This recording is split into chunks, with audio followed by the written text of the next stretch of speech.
Honestly, it was very unexpected when I found out that the work actually made it online and it started getting viral on various media channels. I was surprised and in disbelief at the same time regarding the possible consequences I would have to face then. I wouldn't call myself a tech savvy person, especially when it comes to social media. But once in a while, I like to check my Facebook feed, especially when I'm feeling lazy in bed at 9 a.m. in the morning. When I clicked the refresh button, I saw a trending article at the top of my feed featuring my former college classmate, Priyageetha Dia. Priya and I used to attend the BA Fine Art course together in Singapore before I transferred to Chelsea College of Art and Design in 2016. We were friendly, but not close. I always wondered who would reach stardom from my course. News outlets picked up a work that she did for her final year project. Gold being a primary aesthetic and motif in her work, she gold foiled the staircase on the 20th floor of her HDB building. HDB stands for Housing and Development Board, the government divisions in charge of public housing in Singapore. It started trending on Reddit and sparked controversy of whether the golden staircase is art or vandalism, a reoccurring conversation in such a strict and conservative country like Singapore. I voiced my support with a like and share and kept scrolling. I didn't revisit her work until I started to see more news articles flooding my Facebook feed a couple days later. Many journalists reference the quote, sticker lady, Samantha Lowe, quote, an artist who similarly sparked controversy over art and vandalism back in 2012 when she stuck stickers on road signs and traffic light buttons. I get mixed emotions seeing history repeat itself like this. On one hand, I'm glad that the arts continue to address and criticize local and political tensions in Singapore. On the other hand, having lived abroad in one of Europe's largest art hubs for a year, I feel disappointed that maybe Singapore isn't ready to be the cultural hub it wants to be.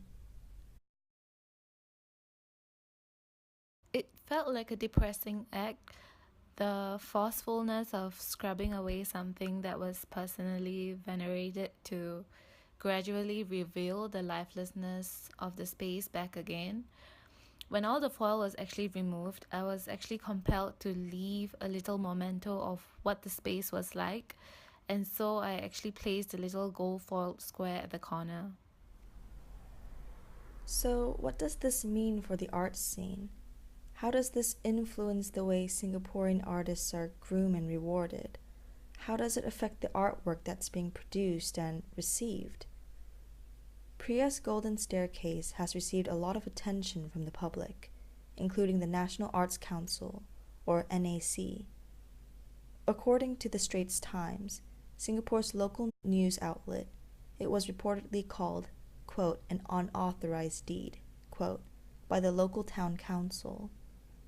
According to the Sunday Times, chairman of the NAC, Professor Chung Hun Chi, stated, quote, pushing boundaries in art is what artists do, but breaking the law cannot be the defining quality of art, end quote.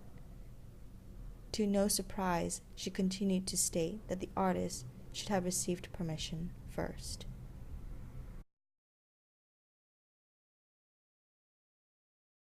The first time, I was surprised to actually have a journalist contact me through Facebook. I felt in between being excited and apprehensive at the same time. It also felt like an interrogation process in some way, like being drilled down for details and answers as to why I actually did the work. The art scene in Singapore is primarily based on censorship, in my opinion. For an artist or an arts practitioner to be liberal and transparent, it's a critical role as to use societal and political issues in their work. But that itself becomes an issue in Singapore because there is a need to comply with the rules and regulations, and it has possibly dodged potential creativity to progress and evolve. I would love to do more guerrilla public art, but that has to go through a lot of thought process before the execution of a work. I'm looking forward to the art scene in Singapore to be more receptive and open to various forms of art than just appreciating a work that is on display in a white cube. Singapore is far more complicated than a Western construct disguised as a cultural melting pot. It is why it is so difficult to explain why art is produced and how artists cope in this city. Its culture has been packaged, then repackaged countless of times, and Singapore is left confused and conflicted about its own identity. Singapore is the closest thing to a utopian society in Southeast Asia, and arguably the world. Singapore has the power, the market, and the investment it needs to succeed in the Asian art market. However, its success has its consequences.